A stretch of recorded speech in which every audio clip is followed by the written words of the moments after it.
Assalamualaikum warahmatullahi wabarakatuh. Salam lestari, salam konservasi.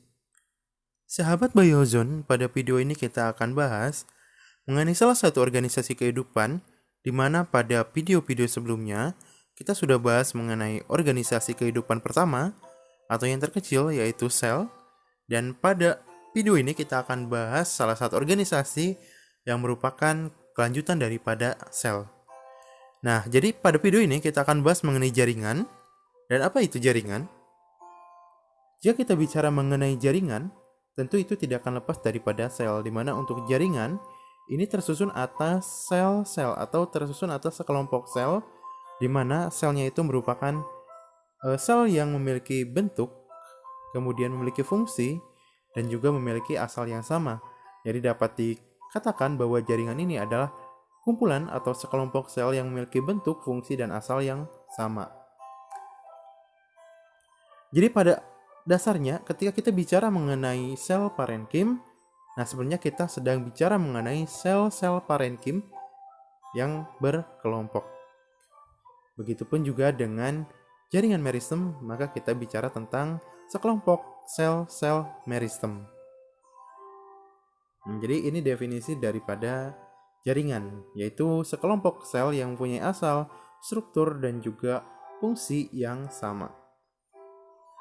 Nah, kemudian untuk jaringan ini secara garis besar dibagi menjadi dua, yaitu jaringan dewasa dan juga jaringan muda. Atau jaringan muda ini disebut juga sebagai jaringan meristem. Jaringan meristem ini adalah jaringan yang masih sangat aktif untuk terus melakukan pembelahan.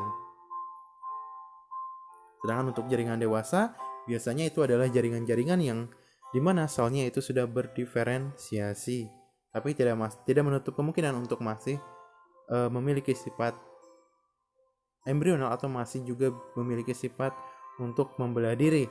Tapi biasanya untuk jaringan dewasa itu sudah sangat minim, dan untuk jaringan yang memiliki embryonal yang sangat masih bagus yaitu pada jaringan muda atau jaringan meristem. Nah, untuk jaringan muda ini disebut juga sebagai jaringan embryonal atau jaringan meristem, karena jaringan muda ini biasanya memiliki tingkat pembelahan sel yang sangat baik, sehingga untuk pembelahannya itu sangat cepat, dan biasanya ini dimiliki oleh organ-organ yang masih baru. Nah, nanti kita akan bahas pada video yang lain mengenai jaringan muda atau meristem ini. Kemudian jaringan yang selanjutnya yaitu jaringan dewasa, di mana jaringan dewasa ini terdiri dari beberapa jaringan yang sudah mengalami diferensiasi atau sudah dewasa atau sudah matang. Yang pertama yaitu jaringan pelindung, di mana jaringan pelindung ini kita akan bahas mengenai epidermis dan juga jaringan gabus. Nah, jadi untuk pelindung pada tumbuhan ada dua jaringan, yaitu jaringan epidermis dan jaringan gabus. Nah, untuk epidermis sendiri biasanya terdiri dari lapisan paling luar atau letaknya berada pada lapisan paling luar. Sedangkan untuk gabus itu ada yang letaknya berada di dalam atau di tengah. Kemudian ada juga yang letaknya itu di tepi. Nah, untuk epidermis dan gabus juga kita ada pembahasan khusus untuk video pembahasan mengenai epidermis, kemudian derivatnya, dan juga untuk jaringan gabus. Di mana jaringan gabus itu nanti kita akan bicara mengenai bagaimana lentisel terbentuk, kemudian kerak seperti kerak yang pecah seperti pada pinus, itu nanti akan kita bahas pada jaringan gabus. Juga termasuk adanya tutup botol, di mana di sana menggunakan gabus karena sifat dari gabus yang kedap atau tahan terhadap air, sehingga bisa mempertahankan panas, mempertahankan air yang ada di dalam termos juga tidak menguap. Kemudian yang kedua yaitu jaringan parenkim. Jaringan parenkim ini disebut juga sebagai jaringan dasar, di mana jaringan parenkim ini dapat kita jumpai pada semua organ pada tumbuhan, sehingga disebut juga sebagai jaringan dasar. Kemudian yang selanjutnya ada jaringan mekanik atau jaringan penguat, di mana untuk jaringan mekanik atau jaringan penguat ini kita kenal ada dua jenis, yaitu ada kolenkim dan juga sklerenkim, di mana untuk kolenkim biasanya berupa sel yang hidup masih aktif membelah, sedangkan untuk sklerenkim itu biasanya selnya sudah mati. Kemudian yang selanjutnya jaringan pengangkut, di mana jaringan pengangkut ini sudah tentu tidak asing bagi kita, di mana dalam proses transportasi tumbuhan itu selalu melibatkan xilem dan juga flum, di mana dalam sistem transportasinya ini mengangkut air dan juga hara, sedangkan untuk bagian lain yang disebarkan ini adalah hasil dari fotosintesis, di mana hasil fotosintesis ini berupa cadangan makanan akan disimpan pada organ-organ tertentu pada tumbuhan, dan yang mengangkutnya adalah phloem.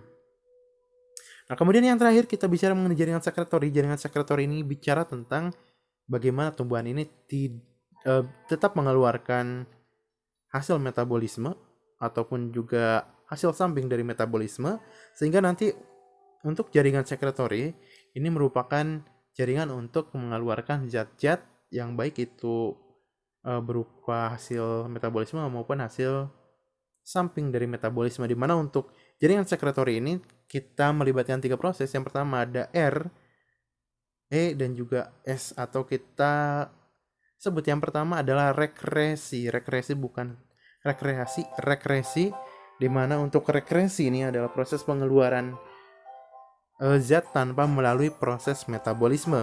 Kemudian yang kedua adalah ekresi. Ekresi ini adalah proses pengeluaran hasil samping metabolisme. Biasanya ekresi ini dikeluarkan atau zat yang dikeluarkan ini keluar dari tubuh. Sedangkan untuk